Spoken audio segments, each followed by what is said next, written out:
package in the mail, MSX games from Japan. Collecting without fail those shoot 'em ups, and that's the plan. He doesn't just collect them, he also codes them too. Join us and we'll go on electric adventures with you. Hey YouTube, Electric Adventures here with another 5 MSX games from 5 different publishers. I've been quite enjoying these because I get to play some MSX games for a while and tell you guys about games that you mightn't realise had MSX versions, and also show you some games that actually show what the hardware could do. So the first one is actually quite a good game. It came out on the Atari 8-bits and also the Coleco and the Commodore 64. And of course there is a MSX version. It's Oil's Well. This is the Japanese release. I think it might have got a European release in tape form as well. But I was very lucky to get this copy. And it's in a little way, a little bit like the Pac-Man style games, in that you have to, eat dots. But it has a particular strategy where you can't allow anything to hit your pipe as you go down. And there are various bonus and various ways you can go, and lots of different levels for you to try. I'm not tremendously good at this game because I haven't actually had it for very long. I had no idea that there was a version of this for the MSX for such a long time. So it's probably only in the last year and a bit that I found this copy and have been able to give it a play.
Now, our next game is another great arcade conversion to the MSX. It's another Jaleco game, and it's Exerion. Now, Exerion is quite a decent shoot 'em up where your ship floats and has a bit of momentum to it, and has quite a really nice 3D effect, which I think they covered really well on the MSX. There is a version of this game for the SG-1000 consoles as well. It's pretty much identical to this version. But an interesting one later, there is actually a sequel to this game on the MSX. So this was an arcade game. I actually do have an arcade board of this that's not quite working.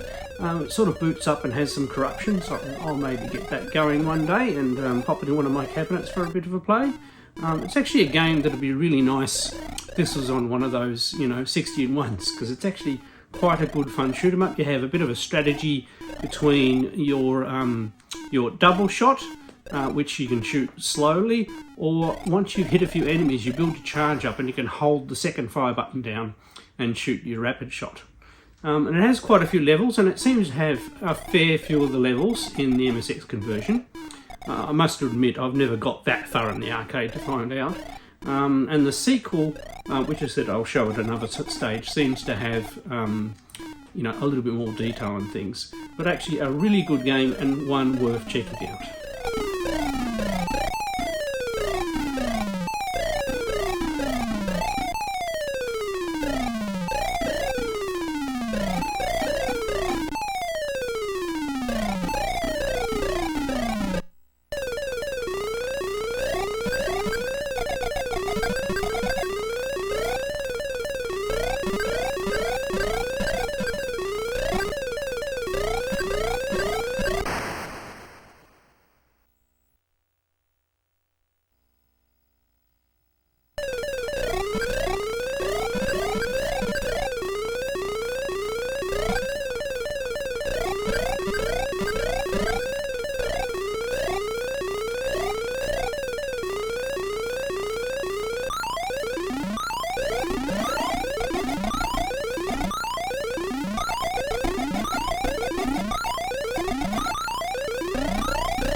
Right, so our next title is from Konami.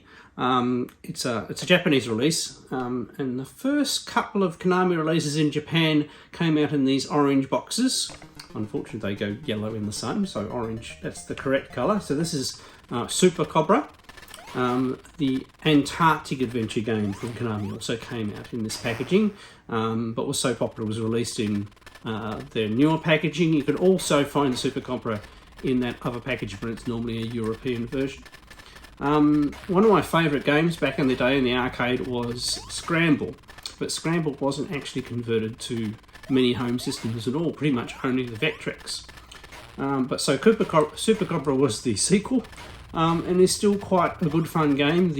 There are, instead of the 6 stages of Scramble, there are 10 stages to Super Cobra. And, you know, it progresses reasonably well, and the difficulty level goes up and it introduces more and more elements, rather than the stages being as, completely different like they were with Scramble. And it's actually quite a good fun game, a little bit easier to start with, but also harder in other ways, in the fact that you've got to manoeuvre through some very small caverns.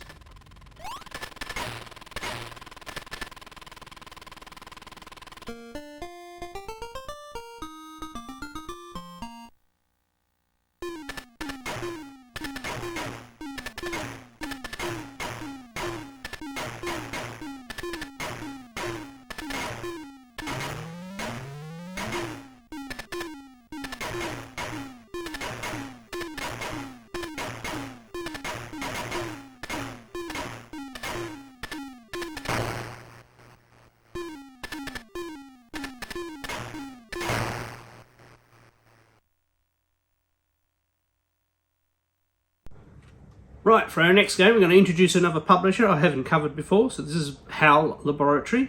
They produce quite a few games for the MSX, and this is a game that started out on the MSX. NES owners may be familiar with it because it was also later released on the NES, and it's none other than Eggerland Mystery. And it's a really cool puzzle action game with really colourful graphics. And obviously has the signature character. There is a sequel to this on the MSX, but it's for MSX2, so I'll be covering that a lot later. But this first one is really, really good, has some really, really good graphics and really good use of colour on the machine. And because it's, there's no scrolling involved in it, and it's just fixed screens, but the programmers were very good at using lots of colour, lots of animation, and making a really good fun game. There's 100 levels for you to try and get through in this game. I've never been able to do that. And it's even got a second option where you can have puzzle and adventure game. I haven't really checked that out myself. I've mainly just played it in puzzle mode. But a really cool puzzle action game, and where the game started, another origin game for the MSX.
Right, and our last game for this set, another Activision game, another game that Activision ported really well and evenly across all the systems that it was on. Has really good graphics on the MSX, none other than Hero. This game I played on the Atari 2600 heaps, and I played this MSX version a lot. I'm lucky enough to have, well, I don't have a cartridge version of this, I've only got a tape version of this. So it's released on cartridge in Japan and tape in the Western world. I would have played this tape version back in the day, although this is not my original copy. And it really is really well done. Over the Atari 2600 version, it has a lot more colourful graphics and more detail in the background. The enemies have a bit more colour. And on par with the Commodore 64, pretty much identical to the Coleco version, and the Atari 8-bit version as well. So a really good game. I can get a fair way in it. I don't get to the end in this particular gameplay, but I get through a fair way until you get to a few of the levels. So I'll sign off for now, and I hope you're enjoying this series. I'm Electric Adventures, thanks to all my subscribers, thanks for watching, and let's go play the rest of Hero.